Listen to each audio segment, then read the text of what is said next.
네, 안녕하십니까 여러분들, 반갑습니다. 자, 이번 영상에서는 여러분들이 많이 관심을 좀 가지셨을 종목, 우리 SK 바이오팜 관련해서 좀 이야기를 할 거고요. 그 다음에 아직 상장이 되지 않았기 때문에 우리 SK 바이오랜드라든지 SK를 같이 좀 이야기를 해볼까 합니다. 지금 여러분들이 뭐 청약 관련해서도 많은 관심을 가지시는데, 이게 청약에 대해서도 굉장히 좀 어느 정도 버블이 좀 있지 않나라는 생각도 들기도 하고요. 그래서 관련해서 우리 적정 밸류가 어떨지 여러분들이 좀 쉽게 파악하실 수 있도록 좀 간단하게 정리를 좀 해드리도록 하겠습니다.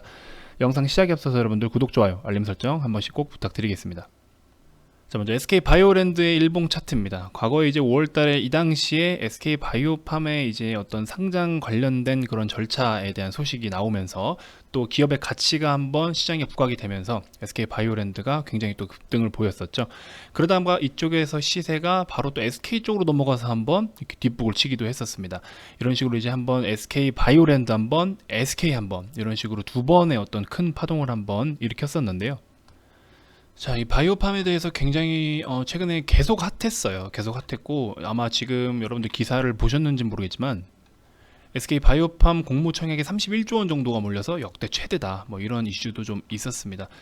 그래서 이제 기업 가치를 계속해서 좀 평가를 받고 있는데, 여러분들 보통 우리가 제약 바이오 쪽 이런 신약을 개발하는 기업들 말고 그냥 일반 뭐 다른 업종에 대부분 뭐 이렇게 돈을 잘 벌고 있고, 뭐 그래서 이제 재무제표로 기준 삼아 가지고 적정 밸류를 좀 계산하는 그런 기업과는 달리 이 기업은 가치 평가가 좀 다르게 이루어졌어요.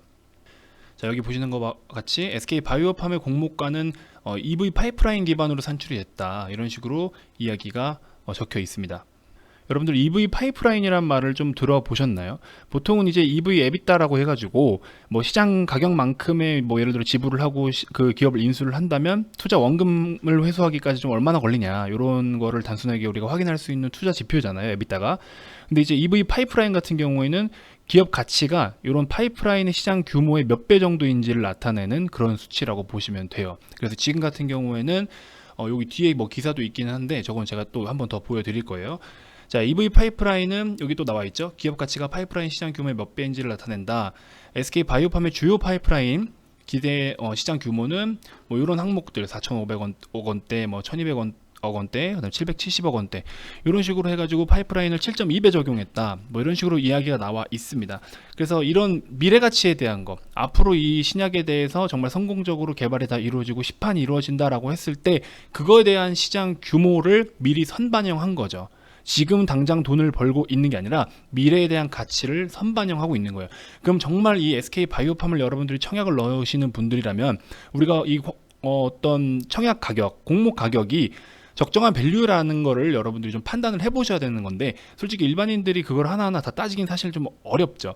그럼 제가 드리고 싶은 이야기는 뭐냐면, 적어도 IR 자료라든지 이런 IPO 자료들을 좀 살펴보시면서 이 메인 파이프라인, 지금은 결국에는 당장 이 기업이 자본금이 얼마고 돈이 얼마냐를 기준 잡은 게 아니라 이 미래 가치에 대한 걸로 밸류에이션을 평가를 했기 때문에, 그럼 이 종목이 그 지금 연구 개발되고 있는 이런 파이프라인에 대해서 가치 평가가 여기 나와 있으니까, 그럼 이거에 대한 진도가 어느 정도냐라는 거를 적어도 여러분들이 이 종목을 우리가 공모로 청약을 넣으실 거면 이거에 대한 메인 파이프라인에 대한 진도를 한 번쯤은 확인을 좀 해보셨어야 되는 거죠. 대부분의 제가 봤을 때 많은 투자자분들이 좋다고 하니까, 뭐 그거에 관련해서 우리 지배회사들이 엄청나게 또 주가가 움직이니까 그냥 몰리니까, 대부분 제가 봤을 때는 그렇다고 봐요. 그래서 또 비상장 주식이 상장으로 전환됐을 때 엄청나게 또 뻥튀기가 되니까 기업 가치가 굉장히 높아지고, 그로 인해서 실제로 우리 주가도 엄청나게 뻥튀기가 될 수 있으니까, 그래서 나도 한번 잡아보자 하는 로또 심리로 대부분이 좀 잡으셨어 이제 청약을 넣으셨을 거라고 생각이 듭니다. 자, 결국에는 뭐 얼마가 됐든지 이렇게 돈이 몰렸다가 역대 최대 금액으로 몰렸다가 도로 다 빠꾸 당해서 지금 우리 주식시장으로 다 돌아왔습니다. 지금 보시면 고객 예탁금이 오늘 하루만 4조 정도가 늘었어요. 오늘 하루만 4조 정도가 늘었는데, 이게 이제 청약을 넣었다가 뭐 직접 현금으로 인출하신 분들도 있으실 거고, 아니면 이제 증권 계좌로 반환이 돼서 이제 거기서 그냥 주식으로 또 투자를 하기 위해서 가지고 이제 계신 분들도 있으실 거고, 다양한 사유는 있겠죠. 어쨌든 그 금액이 이제 증권사를 통해서 청약을 넣게 되니까, 근데 이제 그 금액이 다시 또 외부로 인출이 되지 않고 증권 계좌에 남아 있는 그런 금액들이라고 합니다. 그래서 이제 그런 금액을 따져봤을 때 현재 지금 5조 5천억 원 정도의 고객 예탁금이 지금 쌓여 있는 상황입니다. 그래서 고객 예탁금이 더 늘어서 이거 뭐 개인들이 또 한 번에 어떤 동학개미 운동 만드는 거냐라고 그렇게 생각을 하실 수도 있는데요. 그런 자금이 아니고, 물론 그런 자금으로 쓰일 수도 있죠. 그런 자금으로 쓰일 수도 있습니다. 하지만 지금 같은 경우에 오늘 이제 4조 정도의 투입 금액은 그런 의미다라는 것만 좀 여러분들이 간단하게 좀 확인을 하시면 도움이 되실 것 같아요. 자, 그리고 이제 여기 투자 설명서, 이제 IPO 자료 쪽에 일부를 좀 보시면 기타 위험해가지고 위험의 항목들을 몇 가지를 좀 나열을 해놨어요. 그래서 이게 상대적으로 진짜로 실제로 지금 돈을 벌고 있으면서의 앞으로의 기업의 성장 모멘텀이 아니라 그냥 아직은 돈을 못 벌지만 돈을 벌 수 있을 것이라는 기대감에 대한 그런 것들이죠. 물론 준비는 하고 있지만 이제 그 차이가 좀 있어요. 그래서 EV 에비타라든지 EV 파이프라인의 차이점을 제가 설명을 드렸죠. 그래서 이런 기업들은 EV 파이프라인으로 가치 평가를 산출을 했다. 그래서 그거에 대한 게 어떤 공모가 산정 방식에 대한 한계의 위험성이 있다라는 거를 이 투자 설명서에 이렇게 공시를 다 합니다. 이런 걸 여러분들이 좀 보셔야 되는데, 마냥 그냥 많이 몰리고 이거 사면 대박 난대 하니까 그냥 그런 단순히 수급적인 부분으로만 많이 접근을 좀 대부분 하시는 것 같아요. 그래서 분명히 여기도 보시면 보세요, 여러분들. 시장 기대 시장 규모예요. 여기도 기대. 그렇죠. 어떤 기대 심리라는 거죠. 앞으로, 그러니까 모멘텀도 모멘텀이지만 기대 심리가 굉장히 많이 반영이 되고 있는 상황이고, 자, 이런 것들이 임상 단계별 상업화 확률적으로만 접근을 하는 거죠. 그래서 임상 1상, 2상, 3상에 대해서 뭐 이런 식으로 뭐 쭉 이렇게 확률적인 부분들을 데이터 통계를 내놨는데, 물론 여기서 이제 어떤 EV 파이프라인 기업 가치 평가를 할 때 임상 2상 이전의 파이프라인을 보유하고 있는 거, 여기 내용 있네요. 자, 임상 2상 미만의 파이프라인의 경우 상대적으로 낮은 상업화 성공 가능성 등을 고려하여 근본 기업 가치 평가에 고려하지 않았습니다 라고 이야기를 합니다. 그래서 반대로 뭐 좋게 본다면 이 임상 2상 밑에 있는 임상 2상보다 진도가 아직 나가고 있지 않은 그런 파이프라인들이 이제 어떤 속도를 좀 더 낸다라고 했을 때는 더 큰 모멘텀으로 작용을 할 수가 있겠죠. 근데 이제 그게 아니고서 기존에 반영됐던 그런 묵직한 어떤 파이프라인들이 한번 주춤할 때는 또 심하게 무너질 수가 있어요. 거품이 많이 끼면 그만큼 또 무너지는 것도 쉽거든요. 그래서 여러분들이 이런 거를 반드시 주의를 좀 하셨으면 좋겠어서 제가 요 자료를 잠깐 이렇게 좀 보여드리고 싶어가지고 자료를 좀 공유를 하게 됐습니다. 이거 같은 경우에는 뭐 회사 사이트에 들어가셔도 좋고요. 저 같은 경우에는 뭐 비상장 정보를 보는 그쪽에 들어와서 이렇게 좀 살펴보고 있습니다. 이런 정보들도 한 번씩 보시면 분명히 리스크적인 부분도 좀 도움이 되실 거예요. 주식이 100%란 없잖아요. 솔직히 말씀드리면 내가 베팅해서 무조건 100% 수익을 볼 수 있다라고 한다면 뭐 돈 못 버는 사람이 어디 있겠습니까? 하지만 분명히 항상 리스크적인 부분, 그리고 업사이드와 다운사이드를 비교했을 때 상대적으로 그래도 업사이드가 더 큰 시점, 그런 타점이라든지 그런 기업의 가치, 그러면 그런 밸류를 받았을 때 우리가 접근을 좀 할 수가 있겠죠. 그래서 그런 부분들을 여러분들이 반드시 좀 한 번씩 고민을 좀 해보셔야 될 것 같아서, 이렇게 주요 위험 사항들, 이 기업은 뭐 때문에 어떤 평가를 받았냐, 그리고 그 평가가 적합하냐, 적절한 평가냐라는 거를 제가 좀 한번 언급을 좀 드린 겁니다. 그렇게 좀 식별을 하시면 도움이 되실 것 같고, 지금 같은 경우에도 여러분들한테 중요한 거는 제가 매번 말씀을 드렸지만 어떤 재료라는 거는 악재든 호재든 마찬가지예요. 재료는 신선하거나 남들이 몰랐을 때, 그런 어떤 뭔가 새로운 게 터졌을 때 더 크게 반응을 하는 거죠. 아무도 몰랐는데 이거 이렇대 라고 했을 때 어때요? 주가가 크게 요동치죠. 반대로 악재도 어떻습니까? 악재도 아무도 몰랐는데 새로운 어떤 큰 무서운 악재가 왔을 때는 또 그만큼 시장이 또 과하게 반응을 하잖아요. 그러니까 뭐든지 좋은 내용이든 좋지 않은 내용이든 신선한 거에 크게 더 반응을 할 수밖에 없는 겁니다. 주식에서는요. 그럼 SK바이오랜드 같은 경우에는 어때요? 이미 SK바이오팜이라는 상장 이슈를 가지고서 그거에 대한 가치평가, 종속회사에 대한 가치평가를 지배회사가 그런 어떤 지분 가치를 누릴 수 있는 거에 대해서는 SK바이오랜드에서 한번 그렇게 좀 크게 한번 요동을 쳤었고, 그 다음에 다시 또 SK 쪽으로 넘어와서 한번 요동 쳤잖아요. 그러고 나서 지금 주가가 어때요? 둘 다 흐지부지한 상태잖아요. 그럼 지금 뭘 기다리고 있는 것 같아요? 상장만 기다리고 있는 겁니다. 지금 더 이상 그런 상장 이슈에 대해서는 이 녀석이 더 크게 반응을 하진 않을 거예요. 왜? 상장이 임박해 있는데 굳이 이거 가지고 간접적으로 접근할 필요가 뭐가 있어요? 근데 만약에 상장 당시에 엄청나게 폭등을 한다라고 하면은 이거라도 따라가서 붙어보자고서 이쪽으로 좀 더 한 번 더 몰릴 수는 있습니다. 근데 그런 가치가 이런 직접적으로 이렇게 시세를 48,000원 후반까지 올라갈 수 있을 정도의 시세를 내줄 수가 있냐라고 했을 때는 글쎄요, 뭐 무조건 없다라고 볼 수는 없겠지만 제가 봤을 때는 SK바이오팜이 어디까지 올라가냐에 따라서 이 종목이 다시 한번 정고점을 만들어주냐 마냐가 달렸을 것 같아요. 그래서 제가 보기에 지금 현재 어떤 바이오팜 상장과 SK그룹 계열사들에 대해서의 주가 움직임은 이제 바이오팜 상장에 좀 달려 있을 것 같아요. 상장하고 나서 주가가 어떻게 평가를 받냐, 그거에 직접적으로 연관이 좀 있을 거다라고 저는 말씀을 좀 드리고 싶습니다. 자, 그리고 추가적으로 여러분들 지금 뭐 오늘 시장 같은 경우에도 시가가 1.3%나 찍고서 시가부터 그냥 계속 눌러 앉았습니다. 그래서 저가 거의 마이너스 0.4%까지면 거의 한 1.7% 가까이 빠졌다가 지금 조금 회복을 해준 상태이긴 합니다. 오늘 수급 동향 간단하게 좀 살펴볼까요? 이제 시장을 제가 계속해서 중요하게 좀 말씀을 드리고 있는데, 오늘 같은 경우에도 물론 장은 좋다라고 이야기는 할 수 있는 정도인데, 사실상 코스피 같은 경우에는 SK 하이닉스나 삼성전자가 좀 강세였잖아요. 그러다 보니까 지수를 좀 어느 정도 이제 버텨주고 있는 상황이었던 거고, 지금 오후장에 조금 잠깐 반등을 했을 때는 전체적으로 주식들도 많이 올라왔어요. 대부분의 종목들이 많이 올라오면서 상승 종목이 오히려 더 많아지긴 했습니다. 코스닥도 빨간불을 켜는 종목은 많지만 여러분들의 체감 지수는 그렇게 썩 좋지 않았을 거라고 생각이 듭니다. 그래서 지금 최근에 어떤 이런 시장들이, 최근에 올라오던 시장들은 최근에 상승 국면에 있던 단기적인 그런 구간에서는 개인들이 굉장히 매수를 많이 했던 그런 시장이었고, 지금 같은 경우에 빠지니까 어때요? 빠지니까 다시 기관 쪽이라든지 연기금 이렇게 들어와요. 저는 사실 연기금은 물론 연기금의 수급도 중요하거든요. 근데 연기금보다도 기관금투 쪽을 지금은 더 집중을 해야 된다라고 저는 말씀을 좀 드리고 싶어요. 연기금은 좀 이렇게 빠질 때 저가 매수를 꾸준하게 하고 싶어가지고 이렇게 담는 그런 성향이 좀 크다. 뭐 무조건 100%는 아니지만 저는 좀 그렇게 보고 있고, 기관 금투는 지금 현재 뭐 뭔가를 계속 어쨌든 유동을 만들어야 됩니다. 유동성인 패턴을 좀 만들어낼 수밖에 없어요. 그런 부분들을 좀 고려했을 때 제가 지속적으로 말씀드렸지만, 공매도가 안 되는 시기에서는 현물을 뺏어서 내다 던지고 흔들고 이런 식으로 유동성 장세를 만들어야 된다라고 말씀을 드렸죠.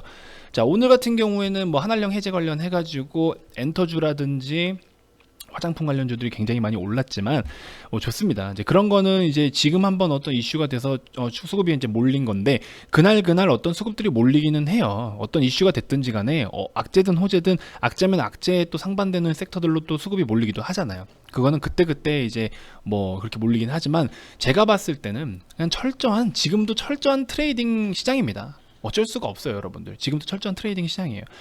저희 같은 경우에는 뭐 이런 시장에서 이제 VIP 회원님들은 오히려 하루하루 그 시장도 굉장히 변동폭이 크잖아요.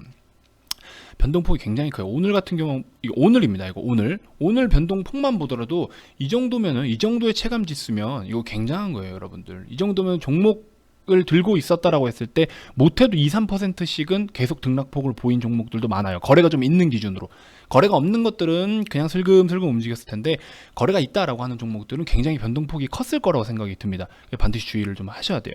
그래서 저희 같은 경우에는 이럴 때 굉장히 우리 VIP님들은 분할로서 매매를 잘하고 계세요. 왜? 내가 사고 싶어하는 자리, 내가 사고자 하는 자리에 왔는데 시장으로 인해서 추가적으로 하락이 한다. 종목이 당장 이걸 내다 던져야 될 종목은 아닌데 어떤 지수의 영향으로 인해서 주가가 지금 좀 눌리고 있다 라고 했을 때는 분할로 접근을 해야죠. 시장이 어디까지 빠질지는 솔직히 누가 알겠습니까? 그럼 시장의 영향을 그대로 우리가 대응할 수 있는 방법 중에 하나, 좋은 무기가 바로 분할 매매가 최선의 방법입니다. 뭐 이제 그런 측면에서 우리 회원님들은 분할로서 접근을 했다가, 또 오늘 같은 경우에는 수익 실현을 하고 나머지 절반이나 뭐 한 25% 정도는 또 지금 보유를 하고 있는 상황인 종목들도 있습니다.